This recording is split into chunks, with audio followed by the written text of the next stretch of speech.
शुक्रिया शराजी साहब। देखिए, मैं सच बता दूं आपको कि हमारी फैमिली गेम है। जैसे कि आपने ये नाम गिने, हम सब एक दूसरे के, हमारा सबका एक दूसरे के साथ रिश्ता है, ठीक है। मैं बचपन में, जैसे कि मेरे दादा जो थे जैन खान, वो ऑल इंडिया चैम्पियन थे। पाकिस्तान बनने के बाद जब यहाँ ये मूव हुए तो चले गए डिफरेंट। रोशन खान चला गया कराची, हाशिम खान पेशावर में ठहर गया, मेरे दादा चले गए कोयटा। जहाँ जहाँ इनको नौकरियाँ मिली, कोचेस थे, सारे कोचेस थे। तो मेरे वालिद साहब भी कोयटा गए थे, मेरी पैदाइश कोयटा में हुई। मैं स्कूल कॉलेज मैंने कोयटा में किया।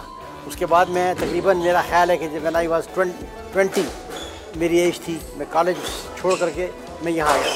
लेस दैन 20 में मैं पाकिस्तान रिप्रेजेंट मैंने कर दिया था। बचपन में खेलता रहा, कोयटा में खेलता रहा, सेल्फ प्रेक्टिस बहुत करता था, शौक़ बहुत था खेलने का मेरे को।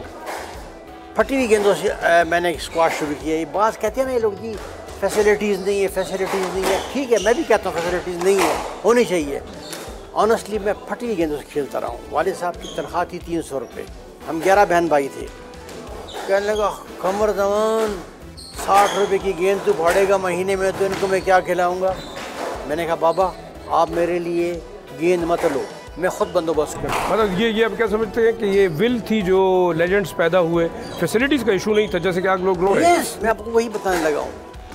मैं फटी हुई गेंदें क्लब से जमा करता था, उस पर टेप लगाता था, टेप लगा करके मैं उस गेंद से खेलता था घंटों घंटों। अगर ज़ोर से मारता गेंद फट जाती थी, तो मैं स्लो मारता था गेंद को, और घंटों घंटों 4-4, 5-5 घंटे।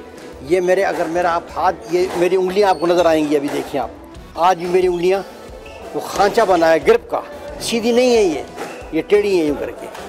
ये वो है जो मैंने ग्रिप पकड़ी, और 4-4, 5-5, 6 घंटे में खेलता रहा उसके साथ। लेकिन मुझे नहीं पता था कि वो मेरे लिए एक बेहतर चीज़ साबित होगी। उस छोटी शॉट्स मारने का मुझे ये फ़ायदा हुआ कि जब मैं दुनिया में मैंने पाकिस्तान को रिप्रेजेंट किया पहली मरतबा 1972 में। मैं प्री क्वालिफाइंग खेला, प्री क्वालिफाइंग के बाद क्वालिफाइंग खेला, और मैं वर्ल्ड एमेचर के फाइनल में जाके हारा। मतलब स्ट्रोक मास्टर जो है ना, वो स्ट्रोक मास्टर वैसे नहीं बना। मुझे जब मैं कोर्ट से बाहर निकला तो प्रेस वाले मेरे पास आए और मुझे कहने लगे, mister Zaman how you hit the shots. सोच में पड़ गया, कौन सी शॉट, मुझे खुद समझ में नहीं आ रहा कि यार कौन सी शॉट है, जब मैं कैसे मारता हूँ। मैं तो वही मारता हूँ जो सब कुछ मारता हूँ। लेकिन उनको जो मेरी शॉट में जो खूबसूरती नज़र आई, जो मैं गेंद छुपा के मारता था, जिसमें मैं झटका देता था, जिसमें मैं हाथ चलाता था, रिस्ट फ्लिक करता था, गेंद मेरी डेड हो जाती थी जा करके। वो मेरी अल्लाह ताला ने वो फटी गेंद से मुझे उसने वो कमांड दी। मुझे मास्टर ऑफ स्ट्रोक का खिताब दिया बरतानिया वालों ने, मुझे सोर्ड ऑफ ऑनर उन्होंने दी। उसके बाद मतलब है मुझे रैकेट्स, गेंद, बूट्स, सब कुछ आया। मुझे मतलब है बस वो कहते हैं ना, वो चप्पर फाड़ के जब कुदरत से देना होता है, बस मेरा सिलसिला फिर शुरू हो गया। उसके बाद मैंने फिर पीछे नहीं देखा मुड़ करके, और मेरी विनिंग जो है फिर सारी दुनिया में फिर शुरू हो गई। कमर भाई क्या समझते हैं ये जो लेगेसी है, आप अपनी नेक्स्ट जनरेशन, आपके बच्चे खेल रहे हैं, पोते पोतियाँ भी खेल रहे हैं, माशाल्लाह आपकी बहू जो है वो भी, मैंने पहले इंटरव्यू किया था उनका, मतलब वो एक बड़ी ज़बरदस्त खिलाड़ी थी। क्या आप लेगेसी कैसे लेके चल रहे हैं और कैसे आप समझते हैं आपके बच्चों के अंदर वो पोटेंशियल है? देखिए, अगर आप चले, मैं अपने बेटे पे आ जाता हूँ। मंसूर जमान, मनवर जमान, मुनीर जमान, तीनों अच्छे प्लेयर हैं, ठीक है। मंसूर जमान ने एशियन जीती, मंसूर जमान जो है वर्ल्ड नंबर 10 तक आया, लेकिन वहाँ के ब्रेक लग गया, वापस रिवर्स हो गया। टैलेंटेड प्लेयर, दुनिया वाले कहते थे कि मंसूर वर्ल्ड चैम्पियन क्यों नहीं बना। वो पूछते थे, उससे पूछते थे, मुझसे पूछते थे, फेडरेशन से पूछते थे, इतना टैलेंट था उसके अंदर। लेकिन वो जो 6 घंटे 5 घंटे मेहनत करने वाली चीज़ थी वो उसमें थी। 2-2.5 घंटे का प्लेयर था वो, उसने मेहनत नहीं की।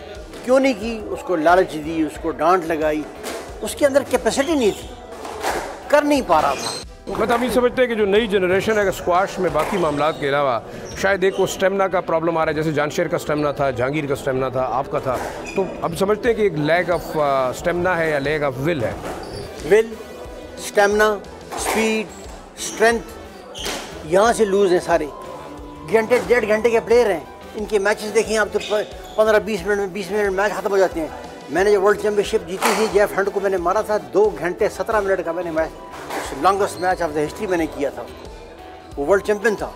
13 साल के बाद मैं टाइटल मुल्क वापस दे करके आया था। तो हम लोग घंटों घंटों खेलते थे।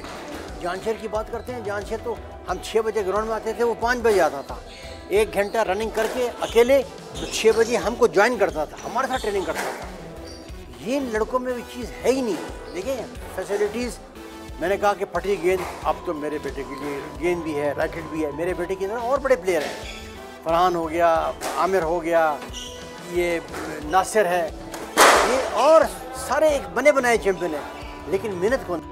इसके अलावा आप कमर भाई क्या समझते हैं कि जो लेजेंड्स की सरजमीन है, जानशेर, जहांगीर, कमर जमान पैदा नहीं कर सके लेजेंड्स, तो क्या हुआ, मतलब रीज़न क्या है? आप मतलब फ्रॉम अ स्क्रैच लेजेंड बने और आज फैसिलिटीज़ हैं, चीज़ें हैं, लेकिन स्टिल लेजेंड्स नहीं पैदा कर सके हम। जानशेर की भी एक पोजीशन थी जो मेरी पोजीशन थी, जहांगीर भी, हम लोग सेल्फ मेड, हमने खुद मेहनत की है। जब हम बन गए तो रैकेट भी हमें आना शुरू हो गया, गेंद भी आना शुरू हो गया, नौकरियां भी मिल गई, हमें PI में नौकरी मिल गई, तीनों PI में नौकरी हो जाकर के हो गए, ठीक है। लुक आफ्टर भी हमने किया। अभी इस वक्त पाकिस्तान एयरफोर्स जो है, फेडरेशन उनके पास है। मैं समझता हूँ कि जितना ज़ोर फेडरेशन लगा रही है, अपना लगा सकती है, वो लगा रही है लड़कों के ऊपर। पेशावर में एकेडमी, इस्लामाबाद में एकेडमी, कराची में एकेडमी, लाहौर एकेडमी बना के कोचेज़ रखे हैं उन्होंने, प्लेयरों को ही बाहर भेजते हैं। लेकिन फेडरेशन तो प्लेयर पैदा नहीं कर सकती। फेडरेशन आपको फैसिलिटीज़ दे सकती है, करना आपने। आप शॉर्टकट मांगते हैं, घंटे में वर्ल्ड चैंपियन बनना मांगते हैं, 2 महीने में वर्ल्ड चैंपियन, सालों साल लगते हैं इसके अंदर। आज जहांगीर भी ज़ख्मी है, कमर जमान भी ज़ख्मी है, जानशेर भी ज़ख्मी है, उसने गोडे बदले हैं, मैंने हिप्स जॉइंट बदला हुआ है, जहांगीर की बैक ख़त्म है, जय फ्रंट के दोनों गोडे बदली हुए हैं, हिप्स। तो ये आप अपनी बॉडी को एक्स्ट्रा वर्क देते हैं। 5-6 घंटे स्क्वाश के लिए आपने फिजिकल फिटनेस करनी है, फिर आपने सोना जल्दी है, उठना जल्दी है। आजकल का जो चैंपियन है तो मोबाइल का वर्ल्ड चैंपियन है। सबसे मुश्किल मैच आपकी ज़िंदगी का कौन सा था, और आप समझते हो आपके ज़माने में सबसे ज़्यादा मुश्किल प्लेयर कौन सा था? देखें, जब मैं खेल रहा था तो मैं 75 की वर्ल्ड चैम्पियनशिप थी, जिसमें मैं सीडेड 8 था और सीडेड 1 ऑस्ट्रेलियन जय फ्रंट था, फिर सीडेड 2 ननकैरो था, 3 कैन इस्को था, 4th गोगी लाउद्दीन था, हमारा पाकिस्तानी था, हिडी जान था, मैं 8वीं सीट था। जब वो टूर्नामेंट मैंने शुरू किया तो रेक्स बेलरमी ने जय फ्रंट को क्वेश्चन किया कि if you don't win the championship who you seconded. उसने कहा if I don't win can ननकैरो विल विन इट। उसने कहा थर्ड कैन इस्को, 4th उसने कहा 4 गोगी लाउद्दीन। तो उसने को सवाल किया उसके ऊपर, व्हाट अबाउट मिस्टर जमान। उसने कहा Zaman is a stoker player, we can handle him, ये उसने कहा। And I beat him in quarter finals. 2 घंटे 17 मिनट का मैच मैं खेला हूँ उसके साथ, जो लॉन्गेस्ट तरीन मैच था तारीख़ का उस वक्त तक। बाद में जहांगीर एक और खेल गया, लंबा खेल गया, लेकिन इससे लंबा मैच किसी ने नहीं खेला था। 9-7 इन द 5th गेम उसको मैंने मारा। उसके बाद फाइनल में गोगी लाउद्दीन से खेला, पाकिस्तानी से, और मैं टाइटल जीत करके पाकिस्तान 13 साल के बाद नहीं आया। टफेस्ट मैच मेरा वो था, क्योंकि एक तो वर्ल्ड चैम्पियन था उस वक्त और वो हारना नहीं चाहता था। मैं यहाँ से गया था बिल्कुल, तो मेरे लिए सबसे टफेस्ट मैच वो था। और सबसे मज़ा भी मुझे इसी मैच का आया। जो सबसे मज़े की बात थी, मैं मैच जीता, मैंने बड़ा एंजॉय किया उसको। उसके बाद जब फाइनल मैं जीता, उसके बाद जो नेशनल एंथम बज रहा था, वो पाकिस्तान का फ्लैग ऊपर हो रहा था, तो मैं गैलरी में देख रहा हूँ जो गोरे हैं ना वो खड़े हो गए। तो मुझे उस वक्त बड़ा मज़ा आ रहा था, इनसाइट यार फीलिंग यार गोरा खड़ा है। हम तो खड़े पाकिस्तानी तो होते, लेकिन गोरा भी यार हमारे तराने पे गोरा खड़ा है। और ये मैं ना जीती होती तो ये गोरे तराना बज रहा होता। ये ऐसी एक यादगार है जो मुझे हमेशा याद रहती है, और मुझे बड़ी जीत से ज़्यादा खुशी उस झंडे की थी, झंडा ऊपर जा रहा था। कमर भाई ये बताइएगा कि हमने 37 साल तक हुक्मरानी की स्क्वाश की जो है दुनिया के अंदर। अब हम बार बार एक ही बात करते हैं कि जी फैसिलिटीज़ हैं, वेल नहीं है। आपके ख्याल से क्या ऐसी चीज़ें होनी चाहिए कि जिसमें हम समझें कि जिसके ऊपर अगर फोकस करें तो हम दोबारा अपना स्क्वाश में खोया हुआ मकाम दोबारा हासिल कर सकते हैं? आप मुझसे पूछ रहे हैं, आप शराई साहब मुझसे पूछ रहे हैं, तो मुझे खुशी हो रही है कि एक मीडिया वाला, बोल्ड मीडिया वाला मुझसे एक बात कर रहा है, मुझसे पूछ रहा है। तो मुझसे क्यों पूछ रहे हैं आप? मुझसे इसलिए पूछ रहे हैं कि मैं एक वर्ल्ड चैम्पियन हूँ, इसीलिए पूछ रहे हैं ना मुझसे आप। तो गवर्नमेंट वाला मुझसे क्यों नहीं पूछता? मैंने 20 दफ़ा चीफ मिनिस्टर से मुलाकात के लिए फ़ोन किया, वो नहीं मिलता। तो मैं किसको जाके बताऊं कि मसला क्या है? देखिए, मसला तो आप किसी को बताएंगे ना। अगर बेटा अपने बाप को नहीं बताएगा तो उसके बाप को क्या पता कि मेरे बेटे को चाहिए क्या, व्हाट इज़ हिज नीड। तो ये स्पोर्ट्स का जो बाप है यहाँ पर, वो तो हमारा वज़ीर आला है, स्क्वाश का प्लेयर है। लेकिन आपके सामने कभी मुलाकात उससे नहीं हुई, कभी उसने नहीं पूछा हमसे आकर के, कभी नहीं बुलाया हमने वहाँ जाएंगे, हम तो सलामी करेंगे उसको, अच्छी एडवाइस ही देंगे उसके। लेकिन उसके बजाय मुझसे एडवाइस देने की, अगर वो अपने किसी और से पूछता है, अपने डीजी से पूछता है, किसी सेक्रेटरी से पूछता है, स्क्वाश का उनको पता है या मुझे पता है? ये आपके ख्याल से हम पहुँचा देते हैं। आप ये बताइए, क्या आपके सजेशंस 3-4 ऐसे हैं कि हम चीज़ें हैं, टैलेंट है, आप जैसे लोग मौजूद हैं, बताने वाले मौजूद हैं, क्या करना चाहिए चीफ मिनिस्टर खैबर पख्तूनख्वा को? इंटरनेशनल टूर्नामेंट्स कराए जाएँ, फ़ंड दिया जाए लड़कों को। अब लड़के जा रहे हैं, लड़के बाहर जा रहे हैं, रोल रहे हैं, जीत करके आ रहे हैं, किसी को दे रहे हैं, उस किसी की मर्ज़ी है। मेरी मर्ज़ी है, मैं आपको दे रहा हूँ इनाम, मेरी मर्ज़ी नहीं, मैं आपको इनाम नहीं दे रहा, ये गलत है। ठीक है, मैं यहाँ का चेयरमैन हूँ खैबर पख्तूनख्वा स्क्वाश का। चेयरमैन को नहीं पता होता, वो मिनिस्टर जो है वो खुद ही बुला करके खुद ही बांट देता है। चाहिए वो मिनिस्टर को, वो बुलाए ना मेरे को, मुझसे पूछे ना कि यार आप यहाँ के चेयरमैन ने बताएं कि ये लड़का जो है कोई 2 नंबर प्लेयर है, उसको भी दे दिया आपने। तो हमसे नहीं पूछा किसी ने नहीं पूछा, और मुझे इस चीज़ का हमेशा दुख रहेगा।